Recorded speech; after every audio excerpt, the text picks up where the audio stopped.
d'enseignement et recherche au département de sociologie de l'Université d'Aix-Marseille et chercheur associé au LEST. Donc, je suis sociologue et je vous présente aujourd'hui une communication qui s'intitule Stratégie de conciliation et usage social du travail temps partiel, quelle transformation pour les femmes en emploi. Donc, il s'agit d'une présentation qui est axée sur la question du travail temps partiel et de l'articulation entre vie familiale et vie professionnelle. Une présentation dans laquelle je parle du constat que malgré la diversification des usages sociaux du travail temps partiel et des groupes de travailleurs qui sont concernés par cette forme d'emploi, le travail temps partiel reste une forme d'emploi largement féminisée et qui contribue à... Désolée, mais... Super. Un peu mieux comme ça? Oui. Merci.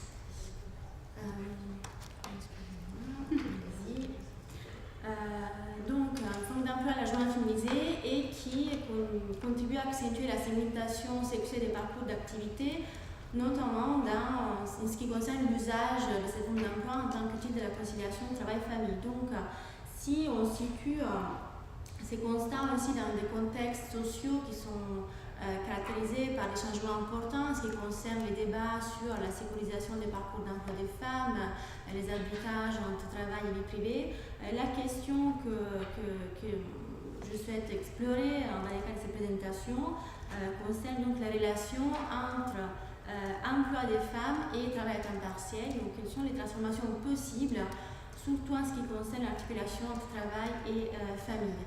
Et pour explorer cette question, je trouvais intéressant articuler mon analyse autour de 4 aspects. D'abord, l'adoption d'une perspective micro, donc c'est une analyse qui se situe au niveau individuel. Ensuite, l'adoption d'une approche dite des parcours de vie horizontale, donc sans aller trop dans les techniques, mais tout simplement se focaliser sur les stratégies d'articulation propres des groupes sociaux spécifiques en fonction du sexe, de l'âge, etc. Ensuite, la notion de sky effect, qui est un thème qui a été beaucoup utilisé dans les recherches anglophones sur le chômage, mais qui en gros veut indiquer la présence d'un lien entre une situation d'emploi présente et une situation future. Et là, je l'ai employé dans le sens d'étudier l'effet de l'usage du travail temps partiel en tant qu'outil d'articulation sur la suite du parcours d'activité. Et pour terminer, un quatrième aspect, la notion de path dependency, donc l'idée qu'il peut y avoir des conséquences inattendues qui se présentent en correspondance de l'usage du travail temps partiel en tant qu'outil de conciliation, c'est-à-dire quelque chose qui est au début envisagé comme temporaire peut devenir quelque chose de permanent et définitif. Très rapidement sur les objectifs et les méthodes de cette analyse, donc une analyse explicative dans le sens qu'elle est forcément orientée par des questions, mais dont l'objectif est plutôt celui des données, d'identifier des tendances dynamiques et des modèles de développement généraux. Donc j'estime que je ne donne pas forcément des réponses, mais que je lance plutôt des pistes de réflexion pour alimenter un peu les débats sur cette question. L'analyse comparative entre la France et l'Italie, mon objectif c'était surtout d'insérer l'Italie dans un cadre comparatif avec la France, puisque ce qui concerne la France, il y a déjà énormément d'analyses sur le travail à temps partiel, la conciliation, la participation des femmes au marché du travail. En Italie, pas tant que ça, surtout au sujet du travail à temps partiel. Et troisième point, il s'agit d'une analyse basée sur l'exploitation des données statistiques secondaires. Donc je vous présente ici, si vous me passez l'expression, des morceaux des résultats issus des différentes analyses. Donc c'est un peu un bricolage des données, si vous voulez, mais qui reste quand même intéressant pour lancer des pistes de réflexion au sujet du travail temps partiel, l'articulation du professionnel et du privé. Donc j'ai exploité les données qui viennent d'une enquête qui s'appelle le European Social Survey et ensuite des données qui viennent des enquêtes d'emploi des deux pays. Mais si vous avez ensuite des questions, à ce sujet-là, on pourra en parler après. Les résultats, donc je vous présente très rapidement les résultats quantitatifs. Je ne vais pas commenter en détail les chiffres, juste vous présenter, comme je disais, les tendances générales au sujet de 2 aspects principaux. Premier aspect, l'usage du travail à temps partiel comme mode d'articulation travail-famille. Ce qu'on voit ici, c'est donc l'usage du travail à temps partiel pour des raisons familiales, donc pour s'occuper des enfants, selon les groupes d'âge et selon les modes d'articulation. Les colonnes bleues représentent les femmes qui n'ont jamais fait du travail à temps partiel pour s'occuper des enfants. Les colonnes oranges, ce sont les femmes qui ont fait du travail à temps partiel au long de leur parcours pour s'occuper des enfants. Je commence par les graphiques qui concernent les groupes d'âge. Très rapidement, ce qu'on peut remarquer dans cette première figure, c'est... pardon, excusez-moi, j'essaie de récupérer un peu de temps, mais apparemment je vais trop vite. Ok. Première graphique, donc, l'usage du travail à temps partiel pour des raisons liées aux enfants, selon les groupes d'âge. Donc, dans cette première figure, ce qu'on voit, c'est que l'usage du travail à temps partiel comme outil d'articulation travail-famille est une option présente chez tous les groupes d'âge, mais plus fréquente en France qu'en Italie. Et mais dans les deux pays, ça concerne surtout les groupes les plus jeunes.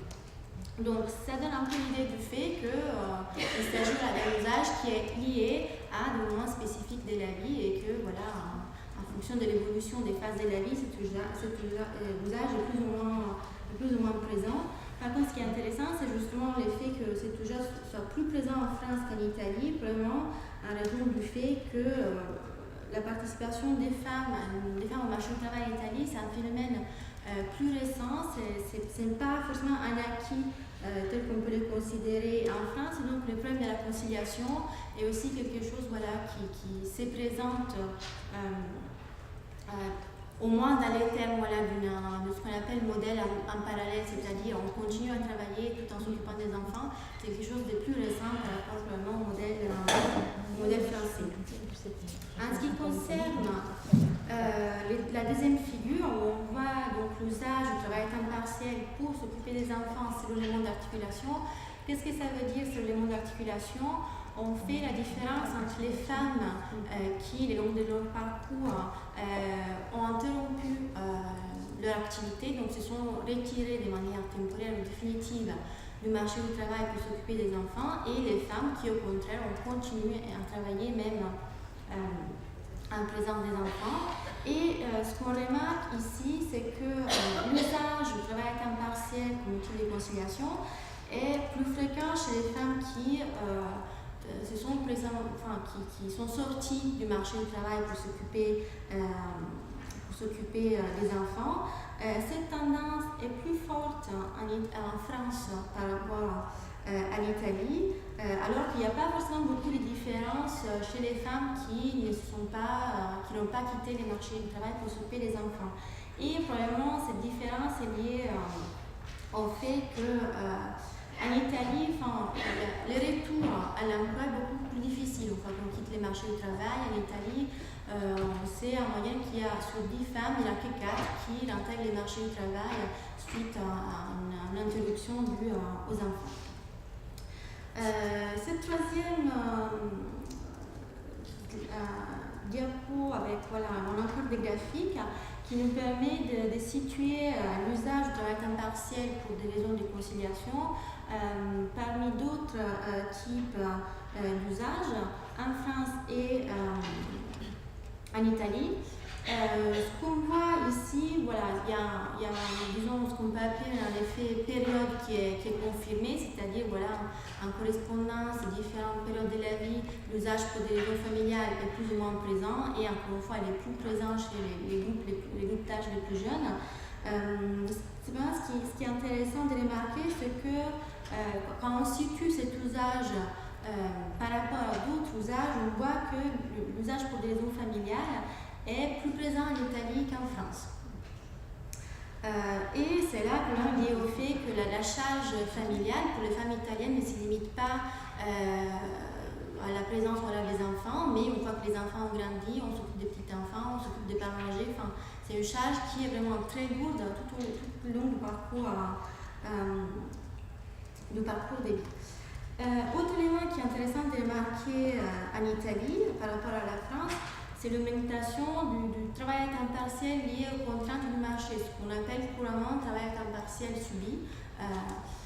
Cet usage, il y a d'autres analyses qui l'ont montré, est forcément lié à la crise économique, mais cependant, les raisons familiales restent importantes, jouent quand même un rôle pas du tout négligeable dedans. C'est juste que ces raisons familiales sont investies d'une autre manière, puisqu'il ne s'agit pas de nouveaux postes à travail à temps partiel qui ont été créés, mais il s'agit de femmes qui travaillaient auparavant à temps partiel pour s'occuper des enfants et qui, suite au bouleversement introduit par la crise, et notamment l'effet que c'est surtout la situation d'emploi des hommes chefs de famille qui a été affectée, ces femmes qui avant travaillaient à temps partiel volontairement pour s'occuper des enfants, maintenant souhaitent travailler plus pour intégrer le revenu familial. Et donc on bascule d'un travail à temps partiel pour des raisons familiales à un travail à temps partiel alimentaire. Deuxième aspect sur lequel je voudrais aborder quelques éléments quantitatifs, voir avec l'usage du travail à temps partiel comme une articulation de travail-famille et parcours d'activité. Ce qu'on voit ici, c'est la situation d'emploi, donc être soit occupé à temps plein, soit être occupé à temps partiel, soit être en situation de non-emploi, donc non occupé. Encore une fois, selon les groupes d'âge et selon les modes d'articulation. Je commence par parler des différences entre groupes d'âge et ce qu'on voit, c'est que le travail à temps partiel, c'est une situation d'emploi qui concerne encore une fois les groupes d'âge les plus jeunes, contrairement à ce qui se passe avec la situation d'emploi non occupé. Donc, quand on regarde la situation d'emploi non occupé, on observe une dynamique décroissante si on parle du groupe d'âge les plus vieux pour monter jusqu'aux plus jeunes. Donc, effectivement, ça confirme la présence d'un effet période, donc les exigences liées au parcours de vie, mais aussi peut-être un effet lié à un attachement plus fort au marché du travail des cohortes les plus jeunes. En ce qui concerne les modes d'articulation, ce qu'on voit cette fois-ci, c'est donc la situation d'emploi selon l'usage du travail à temps partiel pour des raisons familiales. Donc on a les femmes qui ont fait le travail à temps partiel pour s'occuper des enfants et les femmes qui n'ont jamais travaillé à temps partiel pour s'occuper des enfants. Ce qui est intéressant de remarquer ici, c'est que le travail à temps partiel, c'est une situation d'emploi plus fréquente chez les femmes qui auparavant ont fait le travail à temps partiel pour s'occuper des enfants, alors que la situation d'emploi à temps plein est plus fréquente chez les femmes qui n'ont jamais travaillé à temps partiel pour s'occuper des enfants, mais aussi la situation non occupée. Donc, on est plus fréquemment non occupé aussi quand on n'a jamais fait le travail à temps partiel pour s'occuper des enfants. Donc là, c'est des effets assez contrastés qui ressortent du travail à temps partiel en tant qu'outil d'articulation entre vie familiale et vie professionnelle. Encore une fois, on essaie de situer cet usage à côté d'autres usages du travail à temps partiel. Ces deux graphiques montrent donc l'usage du travail à temps partiel selon les statuts d'emploi antérieurs. Donc on a toujours l'usage pour des questions familiales, il y a la présence des enfants, un usage que j'appelle engagement multiple, donc le fait que on est engagé, on travaille à temps partiel parce qu'on est engagé aussi dans d'autres sphères, par exemple l'information professionnelle, on a des problèmes de santé, on souhaite avoir plus de temps pour soi, etc. Et encore une fois, l'usage lié au contrat de marché, donc le travail à temps partiel subi. Ce qu'on voit ici, c'est qu'en France, comme en Italie, l'usage du travail à temps partiel pour des raisons familiales est plus fréquent chez les femmes qui sortent d'une activité ou qui ont des parcours d'emploi continu, alors que le travail à temps partiel subi est plus fréquent chez les femmes qui sortent du chômage. Donc ces femmes sont affectées, c'est tout dans une situation de précarisation ultérieure. Mais par rapport à une dimension comparative, ce qui est intéressant, c'est que, encore une fois, la situation en France semble aller un peu plus dans le sens d'une diversification, même si légère, alors qu'en Italie, encore une fois, ce qu'on remarque, c'est cette augmentation importante du travail à temps partiel subi, donc une situation qui démarre, qui permet de remarquer une certaine polarisation et qui je discuterai de ça tout à l'heure, mais qui fait avancer un peu plus vers l'hypothèse de la présence d'un effet cicatrice du scale effect dont je parlais tout à l'heure en introduction. Donc, travail temps partiel qui laisse une marque quand même très importante sur le parcours d'activité des femmes. Donc, pour venir aux conclusions, pour étirer un peu les éléments de conclusion de tous ces données, je commence par des tendances générales. Donc d'abord, à partir de ces données, on peut dire que le travail à temps partiel en tant que mode d'articulation travail-famille est une option de plus en plus fréquente parmi les différents groupes d'âge, mais on a vu qu'il est quand même plus présent chez les plus jeunes. C'est un mode de conciliation qui est lié au mode de conciliation qu'on appelle dans la littérature anglaise the one after the other, donc c'est-à-dire on participe au marché du travail, on fait des enfants, on sort du marché du travail et ensuite on intègre le marché du travail par relation positive, à raison du fait qu'on a vu que dès qu'il y a une période d'inactivité liée à la prise en charge des enfants, on est plus susceptible de l'intégrer par la suite le marché du travail sur la base d'un contrat à temps partiel. Mais voilà, c'est un mode d'articulation qui produit des effets différents et même contrastés sur les parcours d'activité des femmes. Je pense qu'on peut identifier au moins 4 effets. Donc un effet période, dont j'ai parlé à plusieurs reprises, un effet qui est lié tout simplement aux différentes phases de la vie et donc aux différentes nécessités qui se présentent à ces différents moments. Un effet émancipation lié à une volonté d'être présent sur le marché du travail, donc un attachement fort à la participation aux forces de travail. Un effet intégratif lié au fait que on a vu que dans certaines situations, le travail à temps partiel aide quand même à maintenir des parcours d'activité continue ou quand même à maintenir une situation sur les marchés du travail, mais on a aussi un effet négatif, donc c'est scale effect dont j'ai parlé au début, donc un effet cicatrice qui est surtout représenté par l'effet qu'une fois qu'on s'engage dans le travail à temps partiel, il y a quand même un risque important de se retrouver dans ce type de travail. On a des difficultés plus grandes à intégrer par la suite pour revenir à la suite au travail à temps complet. Donc la question qui se pose et que je vais poser en début de présentation, c'est quels sont les développements possibles, surtout par rapport aux cohortes les plus jeunes qui vraiment sont les plus intéressés, sont les plus concernés par le travail à temps partiel.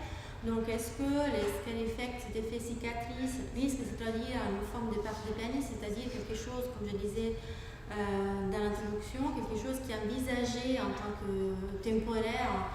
Est-ce que ça risque de se transformer en quelque chose de définitif, donc quelque chose qui est envisagé au début comme un mode de conciliation devient de manière définitive un mode de participation.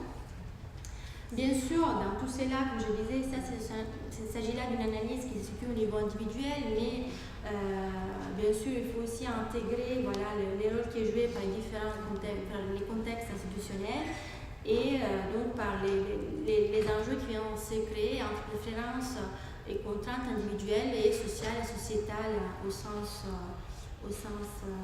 large. En ce qui concerne l'Italie, ce que je me demande si la question qu'on peut poser, est-ce que les femmes italiennes sont une génération en arrière par rapport aux femmes françaises et est-ce que dans cette participation qui reste limitée au marché du travail mais qui devient de plus en plus importante et donc les nécessités en termes d'articulation qui viennent avec, il faut aussi intégrer l'analyse des effets de la crise économique et surtout les effets en termes du bouleversement de l'arrangement familialiste qui caractérise ces pays. En ce qui concerne la France, il y a bien sûr la question des effets des réformes des dernières années, la page notamment, et leur interaction avec les normes sociales, les analyses dont je pense Daniel, qui ont été menées par Daniel et d'autres personnes de la caisse de l'allocation familiale et qui ont effectivement contribué à donner pas mal de réponses dans ce sens-là. Voilà, merci.